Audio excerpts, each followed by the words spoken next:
কুমিল্লায় গত ২৪ ঘন্টায় ৩০ জন ডেঙ্গু আক্রান্ত রোগী জেলার বিভিন্ন হাসপাতালে ভর্তি হয়েছেন।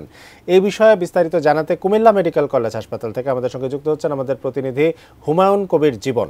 জীবন, আর পরিস্থিতি আসলে কি দেখছেন? সরকারিভাবে বা প্রশাসনিকভাবে আসলে পদক্ষেপ কি নেওয়া হচ্ছে ডেঙ্গু পরিস্থিতি নিয়ন্ত্রণে? সার্বিক অবস্থাটা জানাবেন।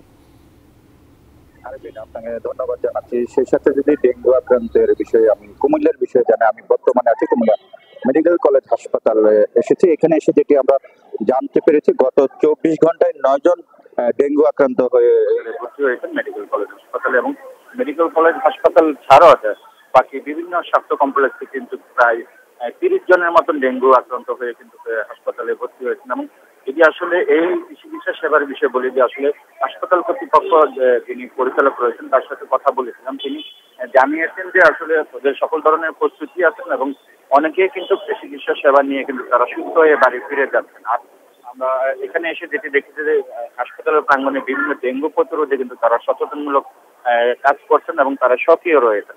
তো আরেকটি বিষয় জানা যাচ্ছে যে আমরা ডেঙ্গুর যে বিভাগ রয়েছে সেখানে কি আমরা দেখেছি যে অসংখ্য রোগী রয়েছে, তারা কিন্তু আসলে তাদের ডাক্তারি পরামর্শ নিচ্ছেন এবং অনেকে কিন্তু বলছেন যে এই মেডিকেল কলেজ হাসপাতালে তারা এসে কিন্তু তারা কিছুটা সুস্থ বোধ করছেন।